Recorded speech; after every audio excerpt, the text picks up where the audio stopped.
Recorded Books presents A Duke in Time by Janna Macgregor, narrated by Rosalyn Landor. Chapter 1. London, 1815. The office of Malcolm Haines, Esquire. He was a good man. Katherine patted the family solicitor's arm, while the poor man hung his head in grief.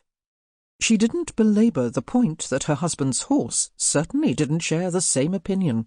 Not when the beast had thrown Merryweather into a mud puddle, where he'd drowned. Seems his steady steed didn't care to participate in a midnight steeplechase during a deafening thunderstorm with a foxed Merryweather handling the reins.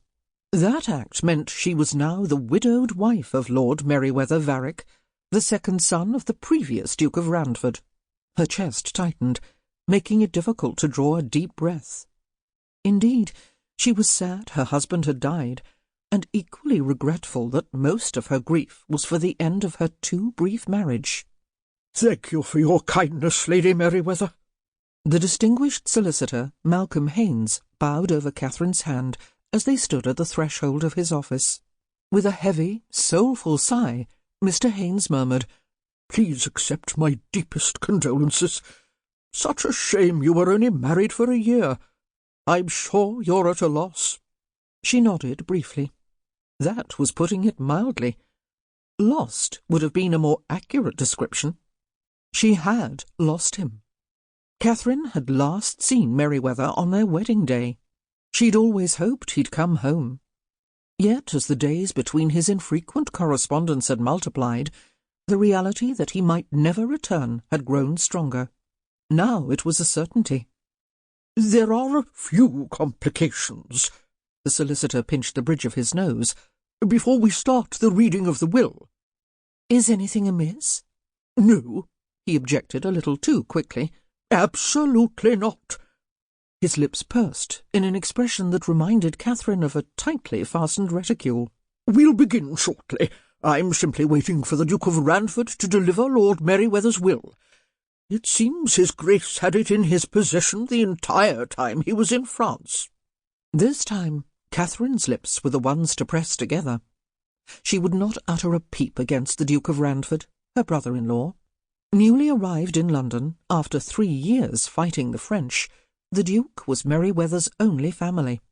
Having the same father, but different mothers, the Duke and Merryweather were half-brothers. Truthfully, a person couldn't tell by the Duke's actions. Randford had treated Merryweather like a stranger. Worse than a stranger, really. The Duke acted as if Merryweather were a disease, one to be avoided at all costs. The fact that Randford didn't even write to Katherine when he received word of Merryweather's tragic passing, let alone call on her when he reached London, showed the selfish man's true colours. Whether he was a decorated war hero or not made little difference. A man of integrity and good manners should have shown some respect for his brother and his widow. One of Mr. Haines's clerks came to the door. With a flushed face, reminiscent of a volcano ready to erupt, the young man frantically waved for Mr. Haines to follow him. "If you'll excuse me, Lady Merryweather." Mr. Haines nodded before taking his leave. Katherine walked to the window and gazed at the grey London morning. How fitting the heavens looked gloomy today. Though she didn't love Meri, her husband's preferred name, his larger-than-life personality had shimmered with the brightness and light that had drawn people near. When he turned his brilliant blue eyes your way, a whirlwind erupted, and you were swept into his carefree world. Certainly she had been. She fisted her kid-skin gloves. No good would come from feeling morbid about her husband's death. Meri certainly wouldn't want anyone to feel that way, particularly when his end came doing what he loved best, riding in a horse race and gambling on the outcome. Though they'd only spent 6 hours together as a married couple, Meri's infrequent letters informed her of his travels. First, he'd made his way to Portsmouth, then Cumberland, all in the pursuit of investments, or so he claimed. Katherine had a suspicion the investments were nothing more than racehorses. If he would have stayed by her side, they could have started their marriage. Sample complete. Ready to continue?